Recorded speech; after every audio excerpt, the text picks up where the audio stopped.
Welcome back to my channel.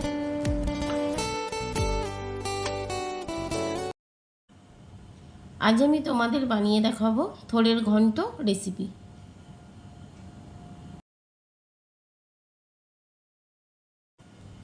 এর জন্য নিয়ে নিয়েছি থোড়টাকে কুচিয়ে নিয়েছি। দুটো আলু টুকরো করে নিয়েছি।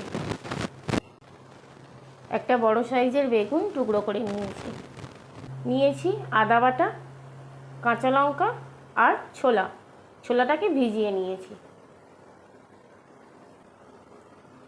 লঙ্কার গুঁড়ো, হলুদ গুঁড়ো, সর্ষের তেল, জিরে গুঁড়ো, নুন আর চিনি, আর নিয়েছি চিংড়ি মাছ। তাহলে চলো রান্নাটা শুরু করা যাক। থোড়ের মধ্যে নুন দিয়ে থোড়টাকে খুব ভালো করে মাখিয়ে নেব।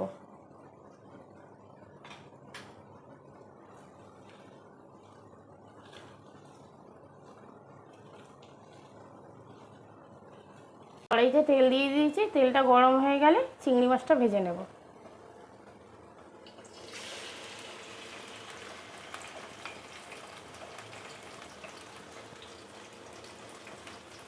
সামান্য একটু হলুদ আর একটু নুন দিয়ে চিংড়ি মাছটাকে ভেজে নেব।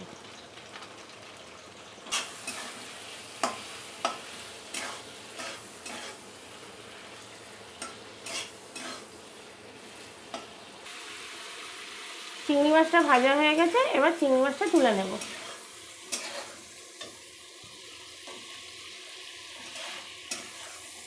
চিংড়ি মাছটা তুলে নিয়েছি, এবার ওই কড়াইয়ের মধ্যে আবার একটু সর্ষের তেল দিয়ে দেবো।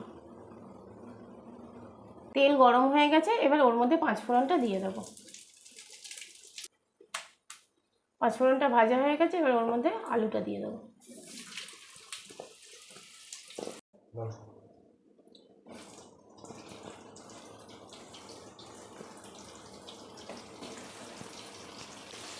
সামান্য একটু নুন দিয়ে আলুটাকে ভালো করে ভেজে নেব।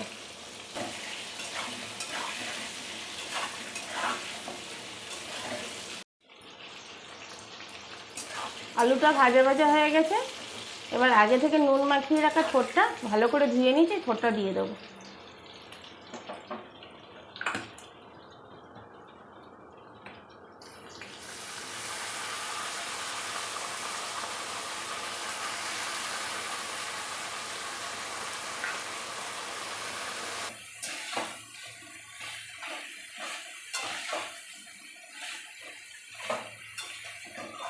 থোড়টা ভাজা ভাজা হয়ে গেছে, এবার এর মধ্যে হাফ চামচের মতো আদা বাটা দিয়ে দেবো।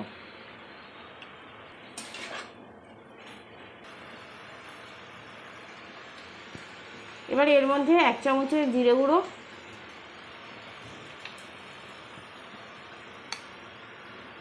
হলুদ গুঁড়ো আর সামান্য একটু লঙ্কার গুঁড়ো দিয়ে দেবো।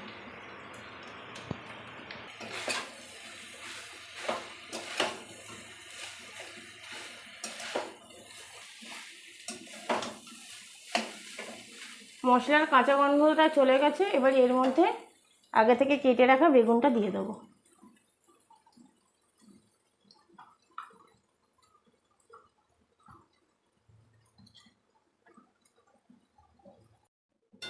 হালকা করে নেড়ে নেব, আর এর মধ্যে চেরা কাঁচা লঙ্কাটা দিয়ে দেবো।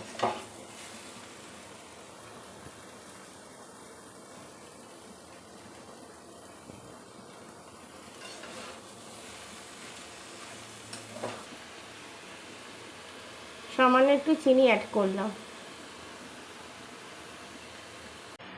আগে থেকে থোড়ের মধ্যে নুন মাখানো ছিল, তাই সামান্য পরিমাণে নুন অ্যাড করব।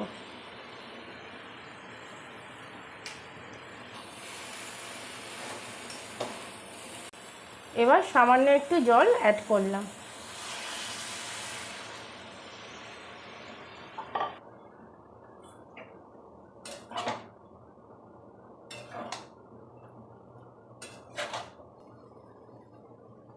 এবার ছোলাটা দিয়ে দেবো, ঢাকনা দিয়ে 10 মিনিট হতে দেবো। জলটা টেনে এসছে, এবার ভেজে রাখা চিংড়ি মাছটা দিয়ে দেবো।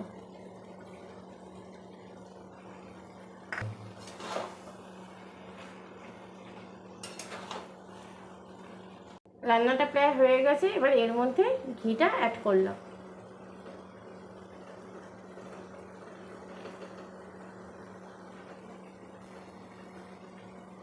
আর দিলাম সামান্য একটু গরম মশলা।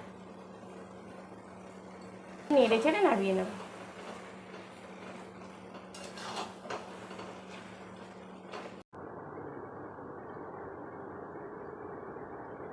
রেডি হয়ে গেছে থোড়ের ঘন্ট। গরম ভাতের সাথে খুব ভালো লাগবে।